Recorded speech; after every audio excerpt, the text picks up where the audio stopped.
Hello, I'm Brigantia Blackbird. Happy Friday and welcome back to Wicca 303. Today we are talking about kitchen witchery. So, are you ready to get cooking? Magic in the kitchen is one of the most traditional forms of craft, and while it can be a speciality in and of itself, it is a modality of practice that is available to any practitioner. Whether you have a professional grade kitchen to work in or just a very humble campfire, whether you have the skills and talent to be the next celebrity chef, or if boiling water really is the extent of your capabilities, you can still cook up some magic. This is something I've talked about many times and in many different video series, so I will try not to repeat what I've covered before too much. Hopefully, by the end of this video, you'll see kitchen witchcraft as something that is accessible to you and to every practitioner. It bears repeating, all things that exist have a magical nature. The ingredients in our refrigerators and pantries are no exception to this. And once you understand the magical personality of an ingredient, you can wield that to your advantage. And as I have also mentioned many times in the past, if you are bashful about your practice or if you aren't totally out of the broom closet yet, kitchen witchery is a discreet way for you to make use of your talents. And it's a skill you'll continue to use even after you come out of the broom closet. So I have found that preparation is half the battle with this. If you're in the broom closet, I suggest committing to memory the magical properties of the ingredients you cook with most often. However, if you are practicing openly, there's several practical steps you can take that don't force you to rely solely on memory. So, posters, if you have the wall space in your kitchen, and better still, if this is readily seen from your stove, consider putting up at least one poster that lists common herbs and their magical uses. It's a handy dandy reference, and that covers most occasions. Next, create your own magical cookbook. I have suggested this in other videos before. This is a very recycled suggestion, but start with the recipes you cook with most often, and then just write down the magical properties of the ingredients just at the side of the ingredient list so you know what kind of magical flavors you have available to work with.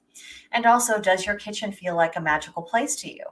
When you're in your kitchen, how do you feel? And do you kind of feel your magical juices really flowing? If that's not the case, start brainstorming about how you can make the environment more pleasant.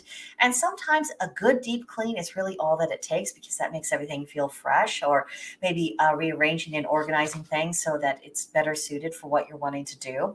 In other words, this probably is not something that you'll need to spend money on in order to have a kitchen that feels more magical. Now, let's talk about the how. Kitchen magic is not something that you generally cast a circle for. I mean, if you want to, don't let me stop you. But usually this can be quite a spur of the moment kind of affair, informal, and it's in response to your immediate needs and intentions. Cooking spells can be spoken or just thought silently. If you are doing it silently, you need to really focus and concentrate your energy, making sure that is getting directed directly into what you're cooking.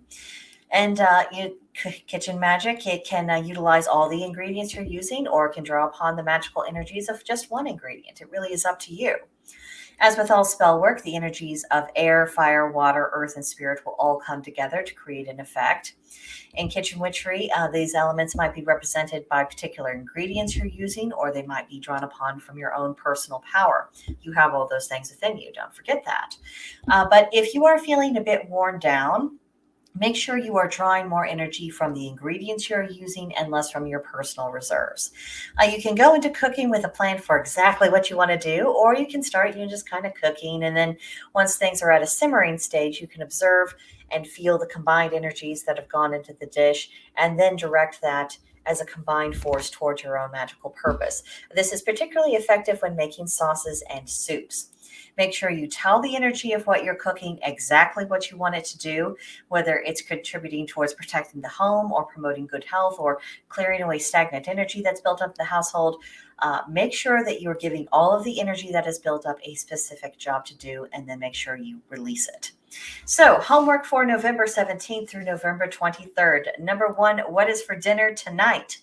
Then do some research on the ingredients you'll be using and come up with some ideas of how to make use of their magical properties. Number 2, turn theory into practice. You don't have to do anything big. You could do something as simple as blessing the sugar in your morning tea or coffee. But give cooking magic a try, especially if you haven't already, and just see how it feels. And then number 3, soups are potions, and you cannot change my mind about that. During the cold weather season, take a stab at making your favorite soups magical. I've noticed that homemade chicken noodle soup is particularly good to use as the base of healing spells, but you can do it whatever you want. Use your imagination. And that's what I have for you this week. Next week, we will be going over some seasonal witch keeping in preparation for next month. So I hope you'll be back for that. In the meantime, comments, questions, concerns, complaints, leave them for me in the comment section below, or shoot me off an email at brigantiablackbird@protonmail.com. I'd be happy to hear from you. And that'll do it for today. And I'll see you guys next time. Bye.